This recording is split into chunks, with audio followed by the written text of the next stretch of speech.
Hello, welcome to Mike Liang's Applying the Art of War to Business Running. We are going to look at chapter 2 today. And in Chinese version, talking about Chinese version, there are 4 paragraphs for Chinese version. And today in section 1, I am going to discuss paragraph 1 and paragraph 2 for the Chinese version. But of course, in the English translation version, it is bullet by bullet. It's very long. But never mind, you will see it in my presentation. And I would like to draw your attention to the first page here, especially the words in red, because the English translation, it is waging war. However, the exact meaning or the idea Mr. Sun Tzu was trying to put forward with the topic, only there are 2 Chinese characters, of course. However, the meanings behind it is preparation and budget before waging war. So again, I am not making a fuss here regarding the English translation. However, I am trying my best in order for the viewers of this program, you get the real meaning put forward by Mr. Sun Tzu. So now let us move on to next page. Like I said, I will discuss 2 paragraphs in Chinese version, okay? However, they are listed here, presented here in English.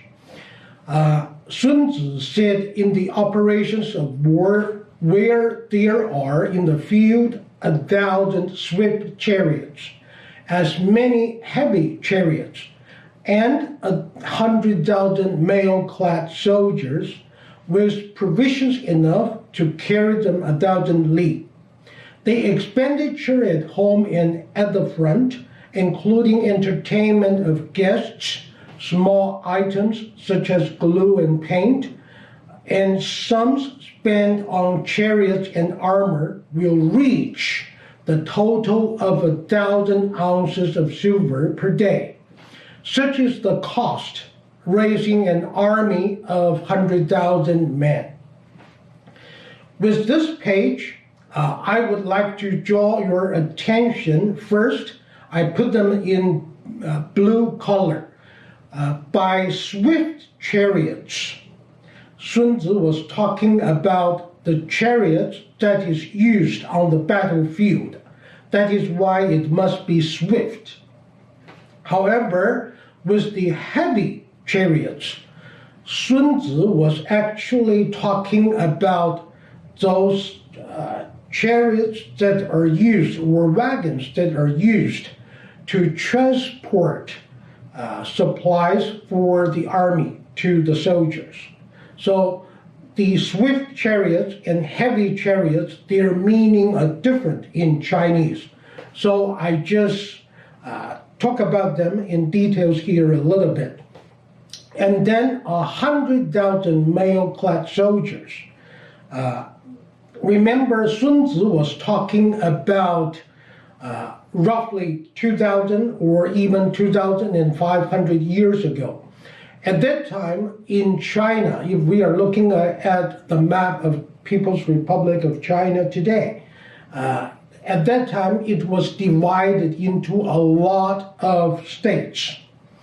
And then for each state, usually if there is an army of 100,000 soldiers, that's already quite a large army, and it is a strong country or state. So Sun Tzu is actually talking about a typical state at that time. I mean, 2,500 years ago. And then normally, at that time, it was very often seen an army of 20,000, 30,000 soldiers. that was quite normal and common at that time. So therefore, you can see 100,000 soldiers, that's already a very, very big army at that time. Now, if you look at towards the bottom of this page, you see 1,000 ounces of silver. Actually, if we are talking about the original Chinese version again, in Chinese, Sun Tzu was saying 千金. 千 means 1,000, no doubt.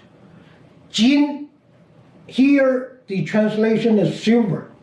However, at that time, 金, it is not even gold. 金, at that time of China, it means copper.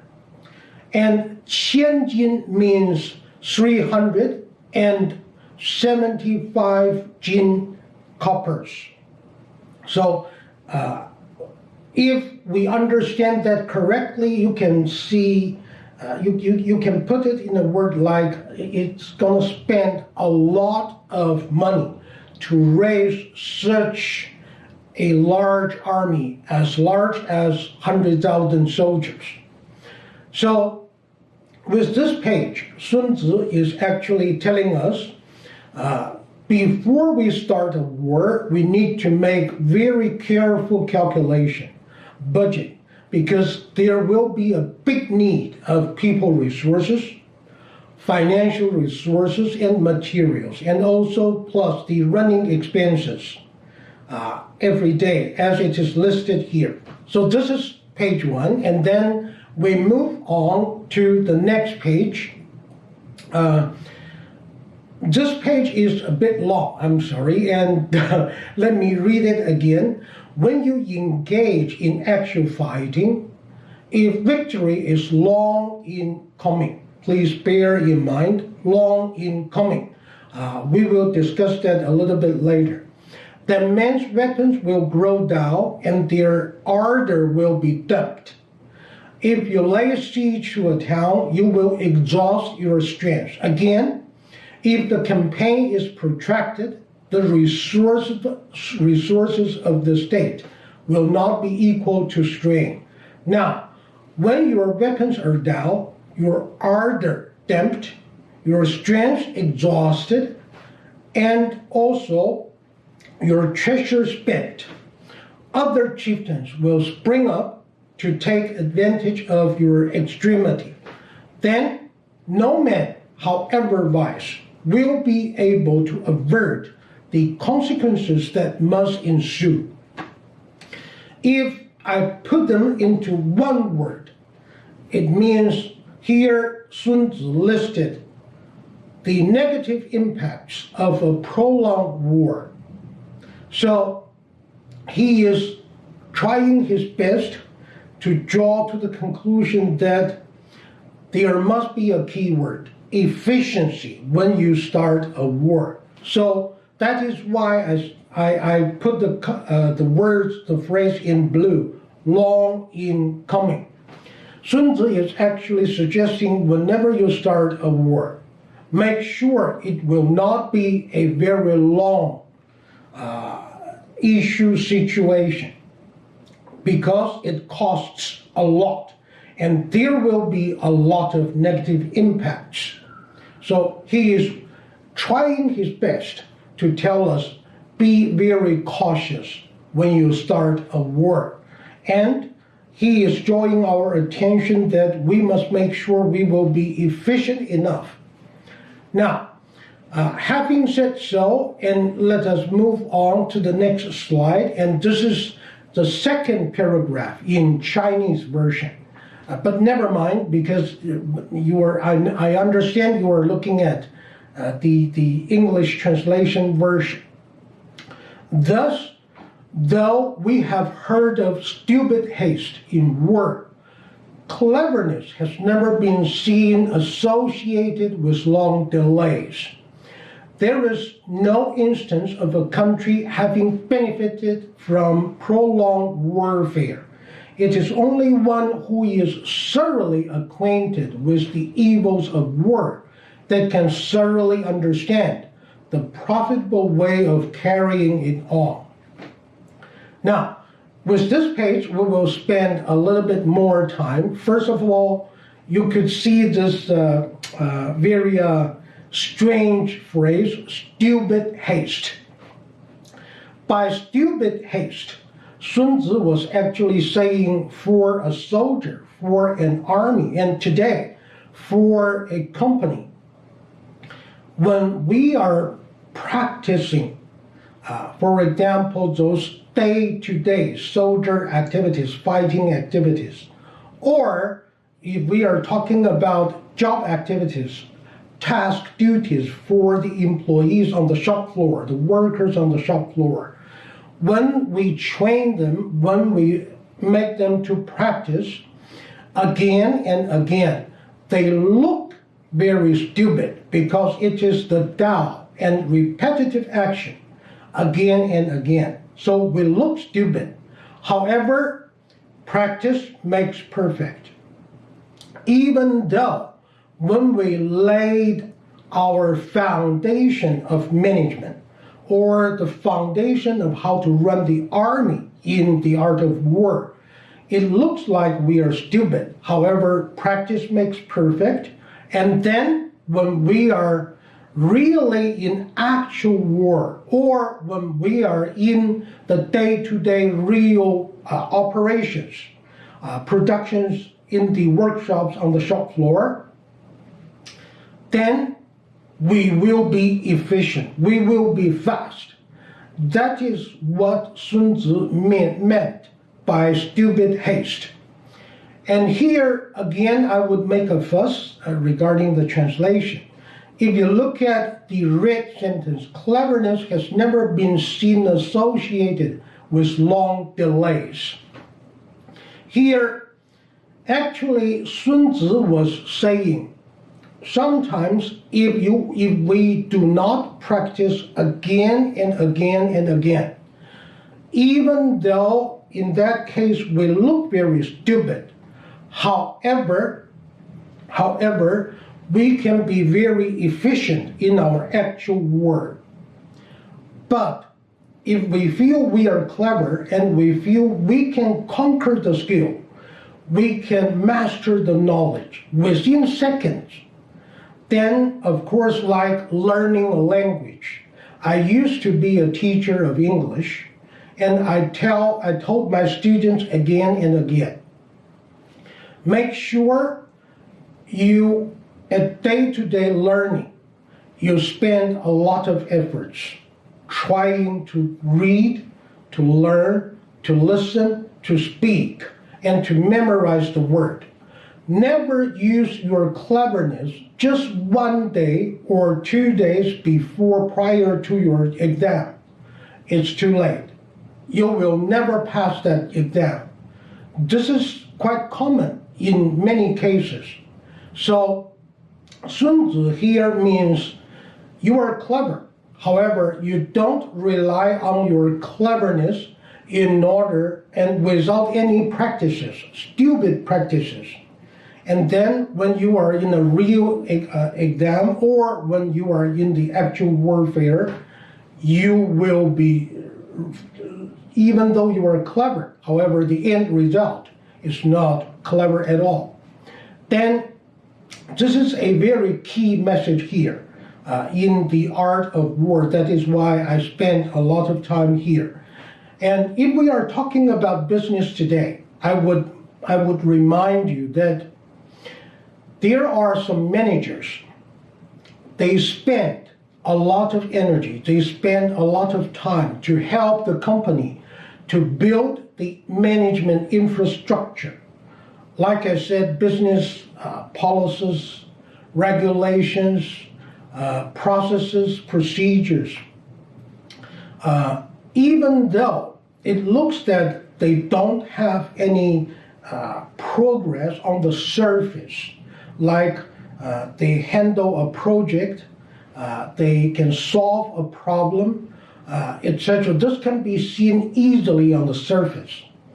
But when they are building, like I said, the infrastructure systems, it cannot be easily seen. However, this is really the key for the company's future growth. Therefore, I would mind the managerial staff. Remember in the future, for these kind of people who are helping you without making a noise and cannot be easily seen on surface, but they are actually making a lot of contributions for your future foundation, essential part of your future growth. Give them opportunities, give promotion opportunities to them. They deserve it. Okay, and if I move on to the bottom of this page, you could see the phrases in blue: evils of war and profitable way of carrying it on. Actually, Sun Tzu is trying to draw our attention, the pros and cons of starting a war, the evils, the losses and or gains, the evils or the profits of starting a war. So, in many cases in today's business, with this bear in mind, pros and cons, when we launch a new product, when we launch a new campaign against our competitors, we must make sure that we understand. We want to get the benefits, of course. However, we must also bear in mind how much does it cost. And what might be the negative impacts towards our own operation. For example, when we get some market share, if I use this example, Brazil, the country, their coffee bean is well known around the world. And even their coffee bean market share around the world, it went to 65%. And then later on, Brazilian government, they were kind of making a strategic plan. They want to gain even more market share by making a lot of investments, and they are giving a lot of guidelines to their domestic industry preparations. People resources, like I said, materials, etc., the plantation of coffee beans, transportation, manufacturing, etc., and then the marketing activities. They made a lot of efforts, and at the end of the day, they went to the market share even to 80%. Now, let me repeat it again. Brazilian government, they get the coffee bean market share from 65% to 80%. A huge growth, and that is very dominant in the market. However, now let me give you another figure. When they are at the market share of 80%, their gains, their benefits, their profits at the end of the day, it is even less than the one when they were at the percentage of 65. Did I make myself clear, and do you understand? In this case, the growth from 65% to 80%, it's nonsense, senseless. That is what Sun Tzu is trying to tell people. Whenever we want to start a war, we must bear in mind. We know the benefits, of course. However, we must also understand what would be the cost. What might be the loss. We should also draw our attention to that. Okay, with this is already the end of this session on chapter 2. We discussed this for chapter 2, it is the budget for waging war. And also, when you start a war, you need people resources, financial resources, material resources that cost a lot, plus the running expenses. And remember the other word, the phrase stupid haste versus never belong by taking the advantage of your cleverness. So this is the phrase. And also at the end of the paragraph 2 or this session, Sun Tzu was talking about the loss and gains. We must bear in mind that these are the two factors we must make calculations or analysis. Okay, thank you for your patience, and see you in section 2 for chapter 2 next time. And remember, subscribe, give me a like, and also, if it is possible, thank you very much. Try to forward this to your friend. See you next time.